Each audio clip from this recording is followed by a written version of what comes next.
Hello and welcome again to the My Account tutorials for Aussietel.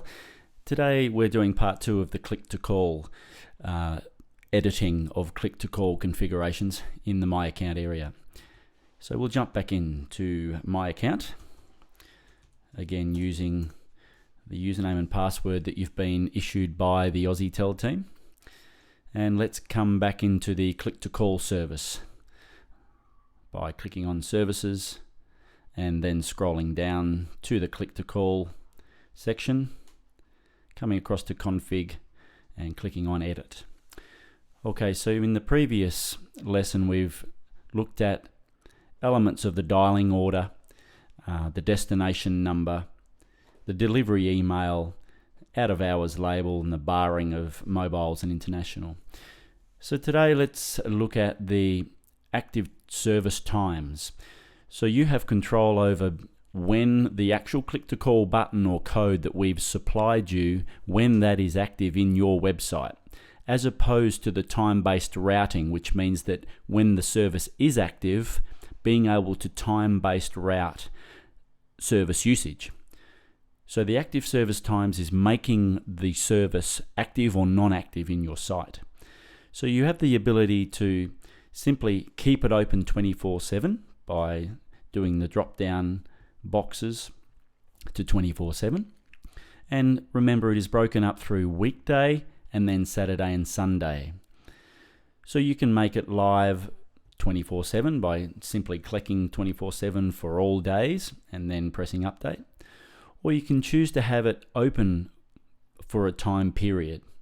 Actually, let's just confirm the final point there. You can close it or make it inactive 24/7 as well by simply choosing closed on each of the setting for weekday, Saturday or Sunday, and that will make the actual service box and code inactive and therefore display whatever text you have in the out of hours label.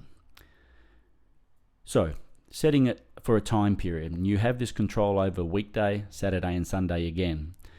So this makes the button active whenever the times that you set in the weekday start and end time. So for example, we might set it from 9 AM at start time to an end time of 5 PM or 1700 hours for the weekdays.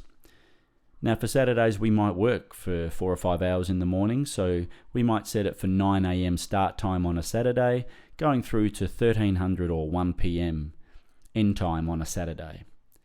But then for Sunday we'll be closed, so we'll leave the service actually inactive to display the out of hours label or the non-active label. So you simply choose the times for each of those settings and choose the label when the label will show as out of hours and press update.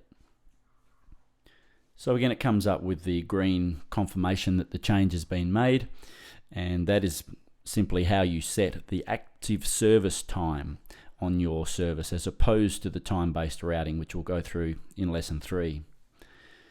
Now the other control we want to have a look at is the security on the click-to-call service. So there's a built-in security for a 24-hour window.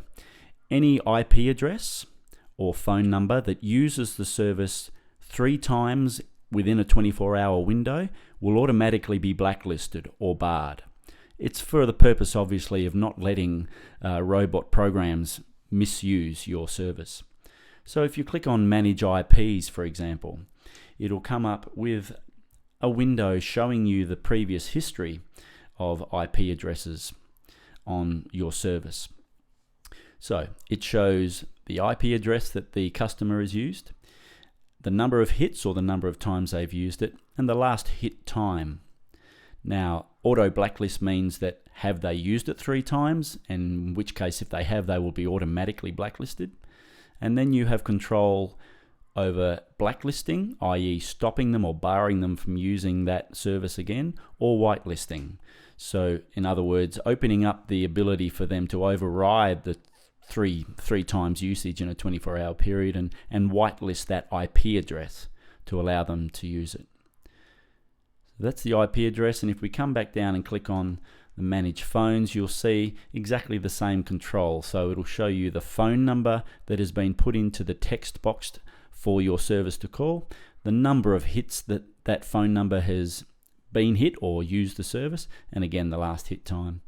Whether it's been auto blacklisted because if they used it 3 times to that phone number, then it would automatically blacklist.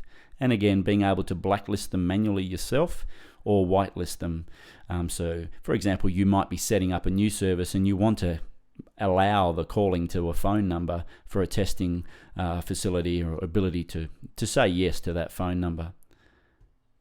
So that's the capacity that you have for the managing of the service times, and also the security area for IP and IP address and phone numbers. Thank you very much, and look out for Click to Call Part 3. We'll have a look at the time-based routing as well, and we'll see you next time. Thanks again.